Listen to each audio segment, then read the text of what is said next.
Bob Maloney from My MMA News. I'm the North Star Mixed Martial Arts with an old friend, Jackson. Galka, Jackson, man. Good to see you. It's great to be here, man. Listen, we've always seen each other at a lot of events. Hey, Jackson and I go back a long time. We did a lot of XFV and GPG shows together. Jackson was one of the best commentators in the business. I could tell what a great instructor you were by the way you commentated, because it was almost like you were telling the fighter. You were just great at that. But before we get to that, let's talk about your path to get here where you're at right now. Who's your mentor? When you got started in mixed martial arts, who was your mentor? Who taught you the most?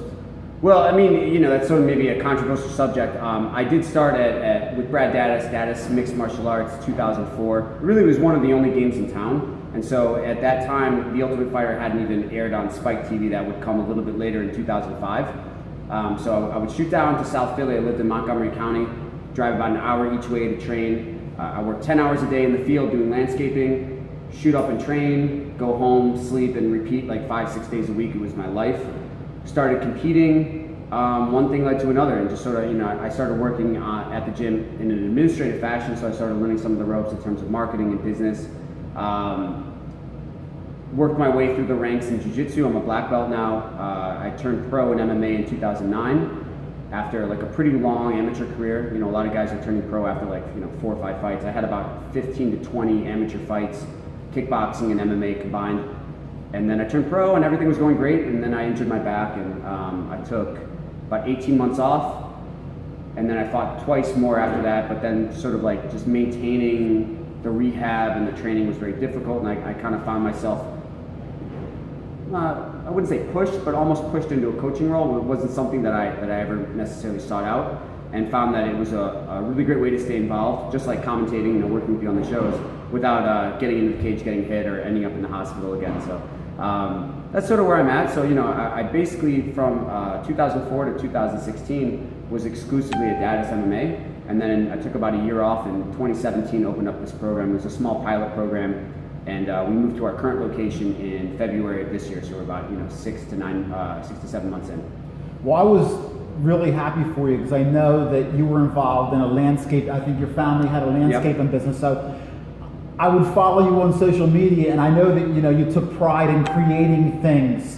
But I always knew that your goal was to create fighters and to make better mixed martial arts. And it's more than just about fighters. You got a great, kids classes getting ready to start down here at North Star. So it's an entire facility. But I know making young people and helping people and creating things, just like landscaping, it had to be a great feeling for you to finally be able to move into this full time. Yeah, it was something I had wanted to do for a while, and I didn't really get a lot of support from people that I had worked with before. I felt maybe, in retrospect, a little bit held back, which is okay. And so I ended up moving on from that gym to do landscaping, not because landscaping was a great opportunity, but because I sort of felt stagnant or whatever. It's a long story.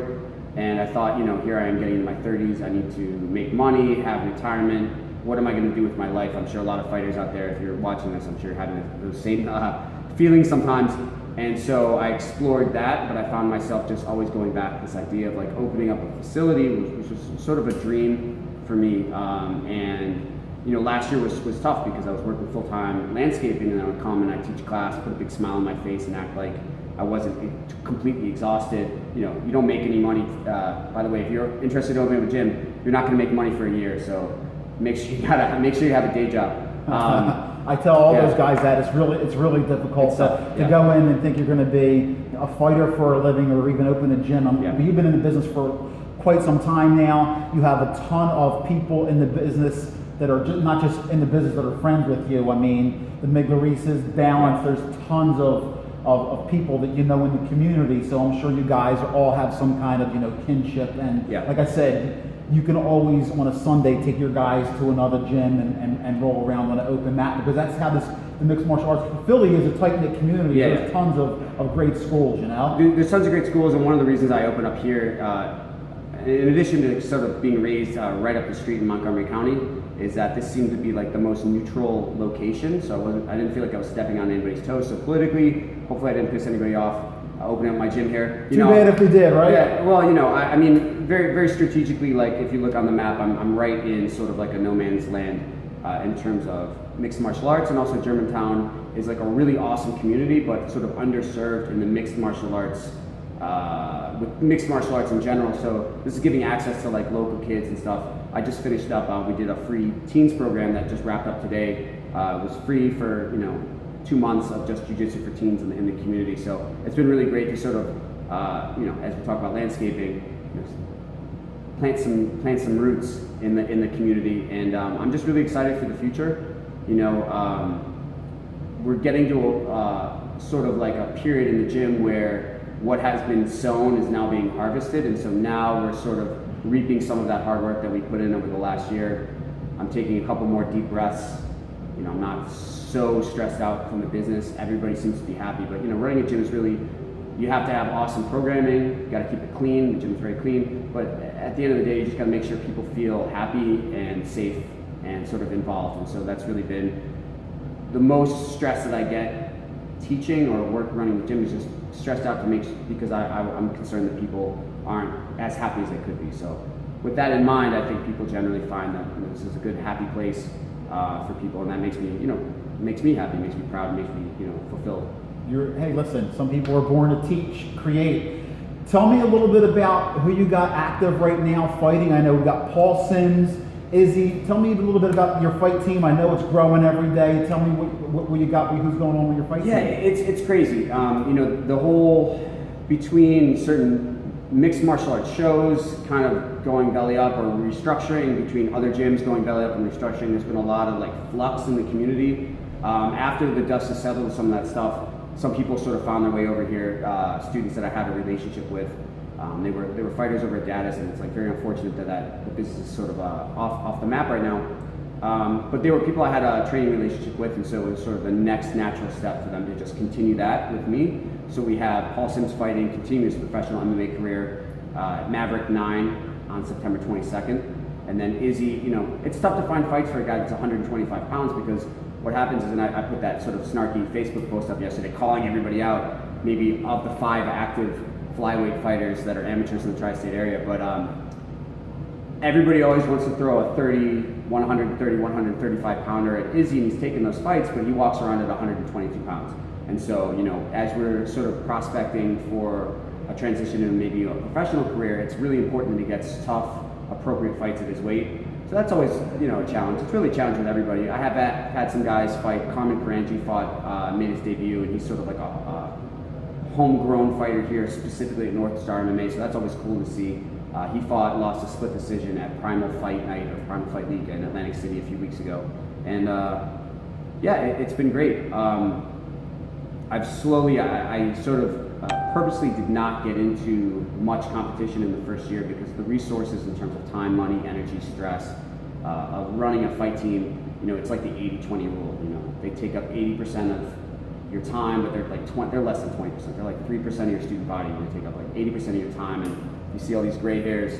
Each hair is an amateur. You shave them. You shave it like this, and that's how you get rid of them. Each hair is an amateur fighter that didn't get their paperwork on time, with serve, and so there's hundreds of them. And but it's what I know. I could do this in my sleep, and I'm just excited to continue to grow that aspect of our community here. But the weekend warrior type, or the father that has 5 kids and can only sneak out twice a week to train, they're just as important. They just take a different amount of resources. So everybody's sort of fighting their own fight. Or for the guys that have to step into the battlefield and risk, I wouldn't say life and limb, but pretty close to it, they're going to get the appropriate training for them. And the people that just want to get in shape, get some stuff, they're getting the appropriate training too. All right, listen, I appreciate you having me as your guest over here in Northwest Philly. Before we go, anybody that you want to say thank you to who helped you get to this point, the floor is yours, brother. Oh, wow, man. I know you have a lot of people. Listen, I know a lot. You have everlasting list of resources. Yeah, I just primarily, this was really tough because I had to walk away from a lot of relationships professionally, and that was not a decision I made very lightly, but it was just sort of like my name wasn't attached to the work that I had done previously. So kind of like parents splitting up, instead of bad mouthing the other parent, I just sort of tried to do my own thing. So the first year was pretty tough. I do want to give a shout out to 2 of my brothers. One is my biological brother, the other is my brother from another mother, Graham and Jay. They helped me get this facility up and running. And without their help, we wouldn't be where we're at today. But you know, when you look around, you see like all the painting, all the construction work, all this stuff. I mean, I spent maybe 2-3 months in here in the winter doing all the work myself, cutting the mats. You know, this is very much, maybe to some degree I'm kind of a control freak. This is very much homegrown. I do want to give a shout out to everybody that I've ever trained with, worked with. I've learned something from everybody, you know, the whole Star MMA crew, for better or for worse. I've learned a lot from my experience there, and a lot of really, really good stuff. It's been a privilege to work with all the people, working with you, you know, doing commentary, seeing the side of that business, and just I'm really excited for the Philadelphia MMA community. There's a lot of new gyms popping up, and a lot of people that maybe have not been recognized now stepping up and being more recognized for the contributions that they put in this community. So it's really cool. It's an exciting time to be a gym owner. And I do have some exciting news, which I'm not going to break, but I'm sure you'll see it. If you follow the gym, you'll see it maybe the next week or two. I guess I have to do a second story on this guy, even though, you know, I won't leak the news, but I know, but it's very good news. Listen, get over to North Star Mixed Martial Arts, Northwest Philly. Jackson is a great guy, not just a great instructor. You can't go wrong. Kids program, self-defense, nutrition, fighter, they do it all here. Get over here and see my man. All right, Maloney, thank you so much. My pleasure.